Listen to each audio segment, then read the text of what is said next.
সাম্প্রতিক সময়ে বাংলাদেশে হামের প্রাদুর্ভাব দেখা দিয়েছে। হাম একটি ভাইরাসজনিত রোগ। বাংলাদেশ ষড়ঋতুর দেশ, এগুলো দেশে ঋতু পরিবর্তনের সাথে সাথে কিছু কিছু রোগেরও আবির্ভাব হয়। এই সময় সাধারণত বাংলাদেশে হামের কিছুটা প্রাদুর্ভাব দেখা যায়। হাম হলো একটা ভাইরাসজনিত রোগ।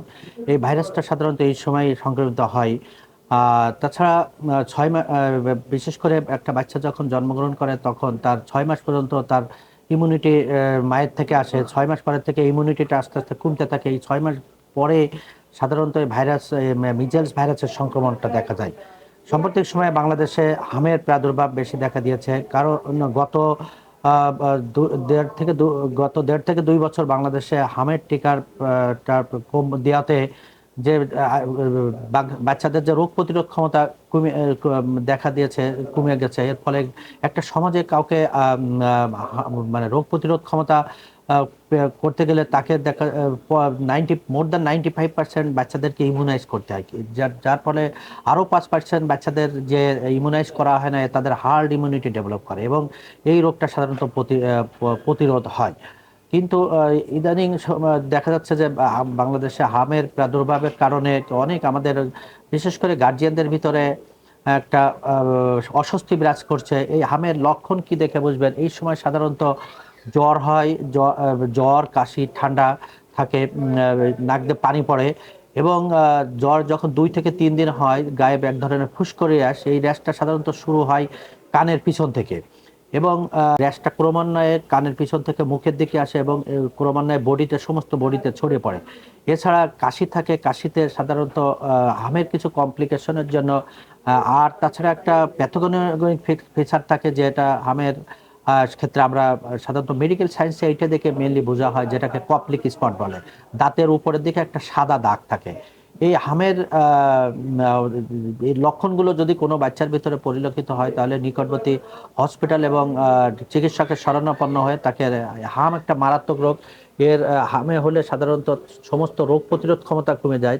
ফলে বাচ্চাদের নিউমোনিয়া, বিশেষ করে ডায়রিয়া, নিউমোনিয়া, ম্যালনিউট্রিশন এবং এনকেফালাইটিস নামক সমস্যা দেখা দিতে পারে।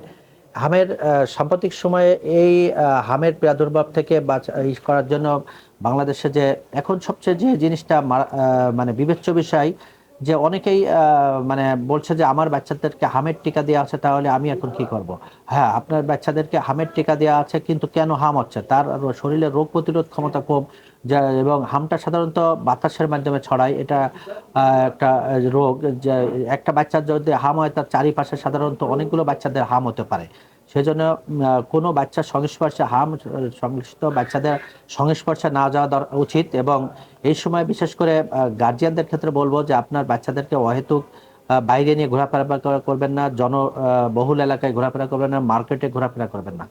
আর হাম যদি হয়ে যায়, তাহলে কি করতে হবে? হামের ক্ষেত্রে সাধারণত নিকটবর্তী চিকিৎসক এবং ডাক্তারের শরণাপন্ন হতে হবে। এই ক্ষেত্রে সাধারণত ভিটামিন এ তাকে দিতে হবে, ভিটামিন এ, এবং প্যারাসিটামল, জ্বর থাকলে তাকে প্যারাসিটামল খাওয়াতে হবে। এবং জ্বরের যে ভিটামিন এ, বিশেষ করে বয়স অনুসারে তাকে, যদি 6 মাসের নিচে বয়স হয়, তাকে পরপর 2 দিন ভিটামিন এ 50,000 পাওয়ারের ভিটামিন এ দিতে হবে। এবং 6 মাস থেকে 1 বছর পর্যন্ত 1 লাখ পাওয়ারের ভিটামিন এ ক্যাপসুল পরপর 2 দিন খাওয়াতে হবে। এবং 1 বছরের উপরে যদি বাচ্চার বয়স হয় এবং 59 মাস পর্যন্ত, 5 বছর পর্যন্ত, সাধারণত বাচ্চাকে 2 লাখ ইউনিটের একটা ভিটামিন এ ক্যাপসুল প্রথম দিন এবং দ্বিতীয় দিন খাওয়াতে হবে। আর এছাড়া জ্বর, কাশি, অন্যান্য ওষুধগুলো তাকে সিমটোমেটিক ডাক্তারের পরামর্শ নিয়ে খাওয়াতে হবে। কিন্তু এখন প্রশ্ন হচ্ছে, অনেকেই প্রশ্ন করছে যে হামের সাথে নিউমোনিয়ার কি সম্পর্ক? হামের সাথে নিউমোনিয়ার সম্পর্ক যে হাম সাধারণত শরীরের রোগ প্রতিরোধ ক্ষমতা কমে ফেলে, যে শরীরের রোগ প্রতিরোধ ক্ষমতা সাধারণত জিরো করে ফেলে। তাহলে কি হবে? যে তার 2 ধরনের ইনফেকশন হতে পারে। একটা হলো প্রাইমারি ইনফেকশন, হামজনিত নিউমোনিয়া, আর একটা হাম পরবর্তী নিউমোনিয়া। হামের দ্বারা সাধারণত নিউমোনিয়া হয় এবং এই শরীরের রোগ প্রতিরোধ ক্ষমতা কমে যাওয়ার জন্য হামের ছাড়া অন্যান্য সেকেন্ডারি ব্যাকটেরিয়া, ভাইরাস দ্বারা সাধারণত নিউমোনিয়া হয়।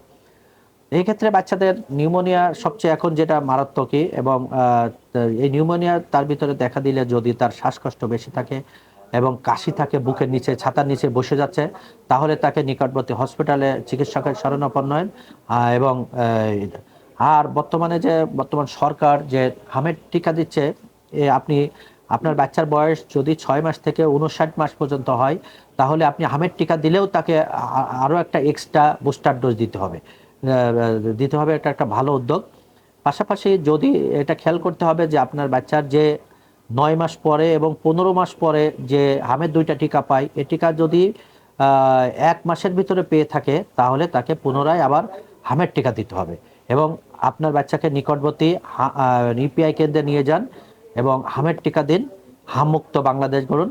এবং এই ইপিডেমিক সিচুয়েশনে যে হাম যে মহামারী আকারে ছড়িয়ে পড়েছে, হামকে প্রতিরোধ করার জন্য সবার দরকার সচেতনতা এবং টিকা, ভিটামিন এ ক্যাপসুল এবং সিমটোমেটিক ট্রিটমেন্টগুলো দিয়ে হাম প্রতিরোধ করুন। সর্বশেষ বলবো, হামের প্রতিরোধের জন্য আপনার সচেতনতাই যথেষ্ট।